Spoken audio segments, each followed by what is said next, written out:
Welcome friends to Avi's Academy. Today we will be considering our third illustration. So in the illustration they have given Mr. A is a dealer in Karnataka. Mr. Vivek is a dealer in Karnataka. And they have furnished these information for us to calculate. We will see these one by one. And they asked us to calculate what is the turnover for registration. And then we have to suggest whether Mr. Vivek is eligible for composition scheme, and if he is eligible for composition scheme, we need to calculate tax liability, nothing but GST payable. So this is what we are going to do. Since already you know that you need to calculate turnover for registration, nothing but aggregate turnover. So I'll give a heading as computation of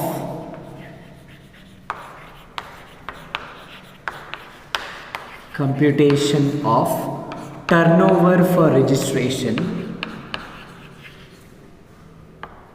You can also write computation of aggregate turnover or turnover for registration. So this is a subheading I am giving for the calculation. So we have to consider few items. So before what to consider, what not to consider, let's have a briefing on what do we need to consider and what we need not consider while calculating turnover for registration or aggregate turnover. So in the case of computation of aggregate turnover, we consider all the outward supplies, whether they are exempted, whether they are exempt, whether they are zero rated or whether they are nil rated. We do not give any importance to that aspect.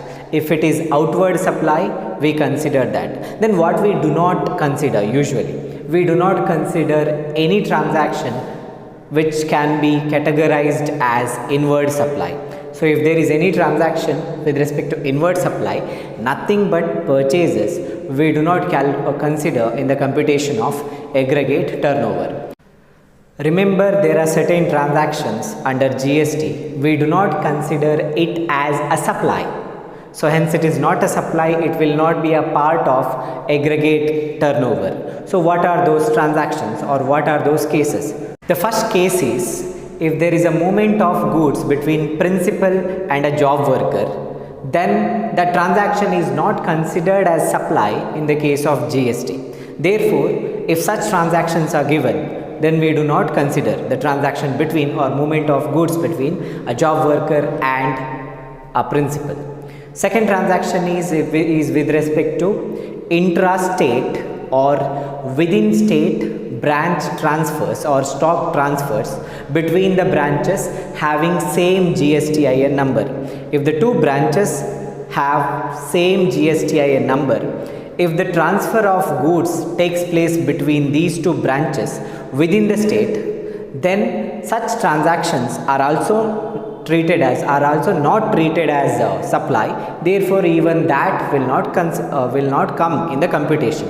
So with giving due importance to these special items, let us calculate the turnover for registration or aggregate turnover. So let us look at our first transaction. They have given sold goods to Mr. X in Chamarajanagar. Vivek has sold goods to Mr. X in Chamarajanagar. So Vivek is in Karnataka. He is selling goods to a district or a place in Karnataka, which is Chamarajanagar. So this is a selling which is happening. Therefore, we need to consider this transaction also. Let me write sold goods to Mr. X in Chamarajanagar. In Chamarajanagar. The value of such sales is 5 lakh. I'll be writing that 5 lakh. Let me name the column as rupees. Okay. So that's our first transaction. Our second transaction is sold goods to Mr. Y in Mandya. So Vivek is selling goods to Mr. Y in Mandya. Y again, Mandya is in Karnataka. So within state supply. Even that will be a part of aggregate turnover. So that is sold goods to Mr. Y in Mandya. The value of such supply is 2 lakh. Next transaction is sold goods to XYZ company in Bengaluru. So Vivek has sold goods to XYZ company in Bengaluru. So within the state of Karnataka, that's a sales and hence it will also come. So sold goods to XYZ company in Bengaluru. The value of supply is 1,50,000. Next transaction. The goods received from unregistered dealer. So here Mr. Vivek is receiving the goods, nothing but purchase or inward supply. Therefore, it will not come in the computation of aggregate turnover. So this will not come. We will be writing a note at the end. Next transaction. Goods supplied to job worker in Mysore. Vivek has supplied goods to his job worker in Mysore. So this is a transaction which is occurring between a principal, that is Vivek, and his job worker. As I said earlier, the transaction or the movement of goods between a principal and a job worker is not a supply. Therefore, that transaction will not come in the computation of aggregate turnover. So this will not come. We will be writing a note because this is not a supply.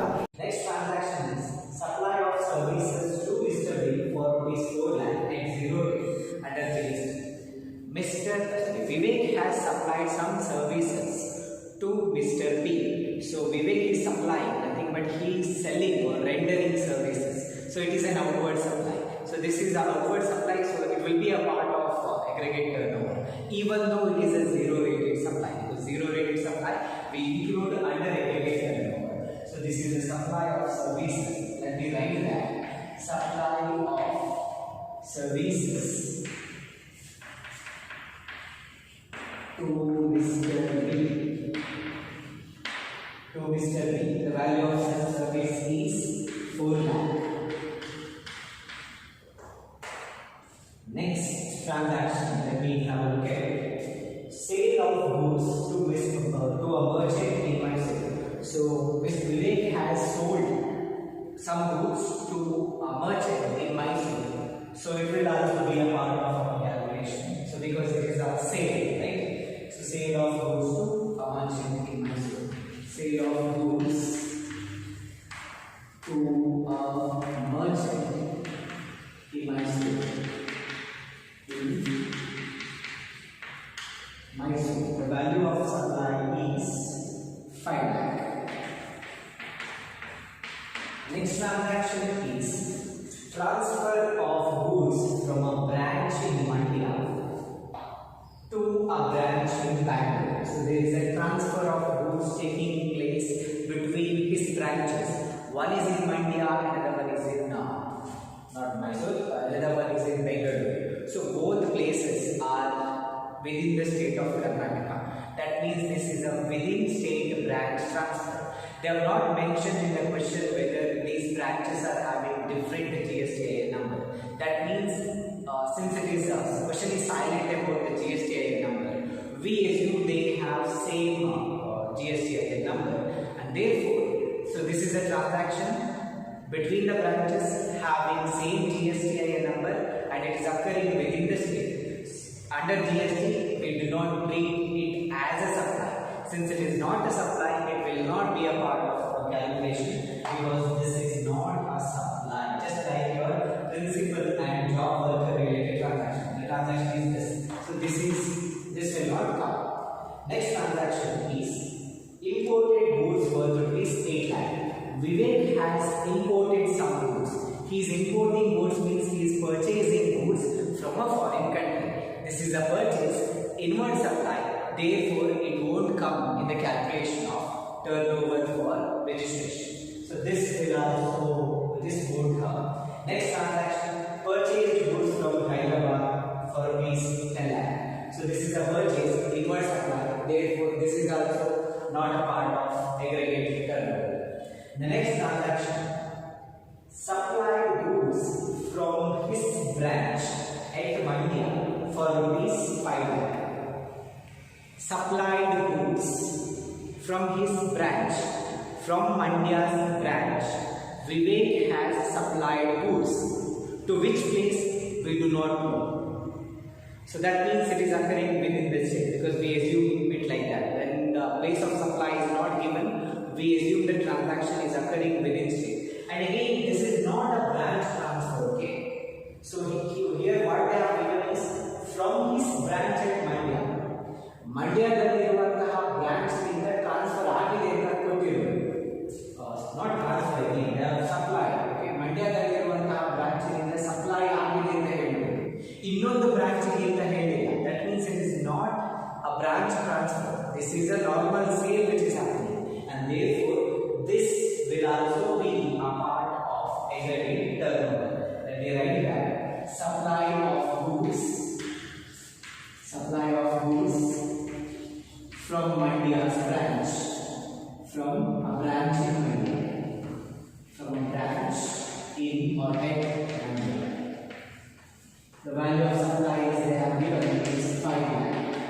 So this will be a part of aggregate turnover. Again, I am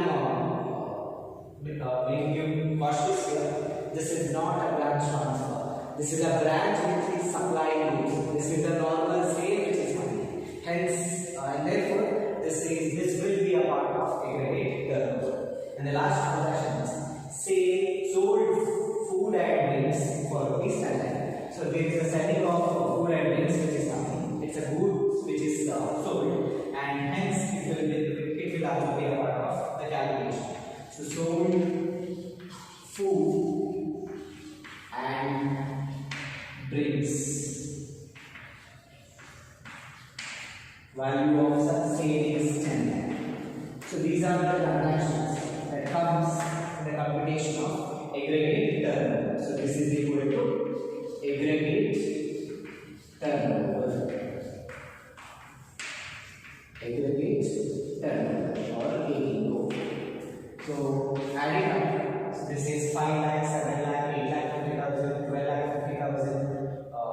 This is 2 lakh 50,000 plus 10 lakh, which is equal to, you use your calculator. So this is equal to 32 lakh 50,000. So this is our aggregate turnover. Last part of the calculation we have already finished. We have calculated aggregate turnover, nothing but turnover for registration. Now we have to give suggestion to Mr. Vivek whether he is eligible for composition scheme. Before giving suggestion to him about composition scheme, let us first decide whether he needs to register under GST. So we know, since he is operating in Karnataka, the threshold limit or I would say floor limit to register under GST is 40 lakhs. Since the turnover, aggregate turnover is lower than 40 lakh or lesser than 40 lakh, he need not compulsorily register under GST. But he has a choice, because by registering under GST, he can avail lot of benefits. So if he is voluntarily registering under GST, both the schemes of GST, that is normal scheme or regular scheme and composition scheme, is eligible. Now, what asked in the question is whether he is eligible for composition scheme. To decide that, we have to consider the floor limit of regular scheme. So who can offer regular scheme once turnover is above 1.5 crore?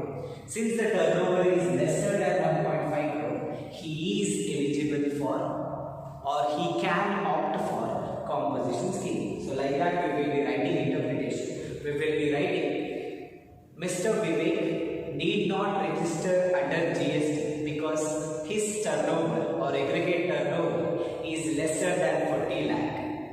However, if he voluntarily opts for or willing to opt for composition scheme, he can, because his turnover is lower than 1.5 crore. So this is how you need to interpret. So once the interpretation is over, you need to calculate tax value. Now we are telling he can opt for composition scheme. If he can opt for composition scheme, what could be his tax liability? That we need to calculate. Remember, under composition scheme, there are 3 rates of GST that are applicable on the aggregate turnover, not on this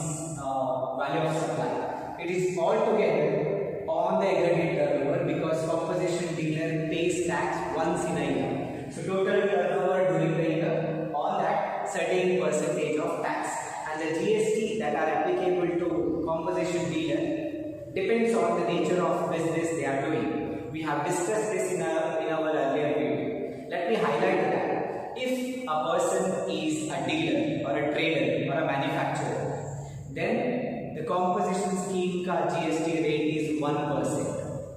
Second, if they are having a restaurant or if they are having a hotel, if they are running a hotel, then in that case the composition dealer's tax rate is 5%. If they are providing some services other than restaurant services, then they are charged at a GST of 6% on aggregate turnover. So here they have given Mr. Vivek is a dealer. For a dealer, the applicable tax rate under composition scheme is 1%. So therefore, 1% GST is charged. So we have to calculate that. I'll be calculating that here. Computation of tax liability. Computation of tax liability.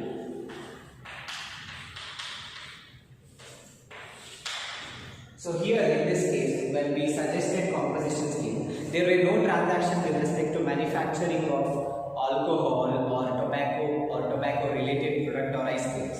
And again, he has not made any interstate supply. He has not supplied any of his product outside Karnataka.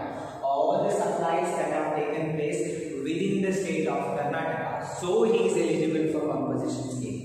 Since all the transaction occurs within the state of Karnataka, here CGST and SGST is applicable. And one more thing to make you have to remember this. Whenever we speak about composition scheme, IGST will not come because whoever is making interstate supply, they are not eligible for composition scheme. ಯಾರೆಲ್ಲ interstate supply ಮಾಡ್ತಾರೆ ಅವರು composition scheme ಅನ್ನು choose ಮಾಡುವ ಹಾಗೆ ಇಲ್ಲ. ಹಾಗಾಗಿ IGST ಬರೋದೇ ಇಲ್ಲ. So within state transaction ಆದರೆ we all know CGST and SGST is charged. I said tax rate is 1%. That means we have to charge a CGST of 0.5% and SGST of 0.5% on the aggregate turnover. So that I will be calculating now here. So first CGST. CGST I said 0.5%. So it will be on aggregate turnover, which is 32,50,000 into 0.5%. And next SGST on the same amount, 32,50,000 into 0.5%. Into 0.5%. So use your calculator and calculate the value. 32,50,000 into 0.5% means it is 16,250. Here also it is 16,250. Use your calculator. And total will be equal to 32,500. So this is the GST paid, total GST paid. But you have to make this segregation because this part 16,250 goes to central government and 16,250 goes to Karnataka government, which is state government. Okay, so this is how you need to solve the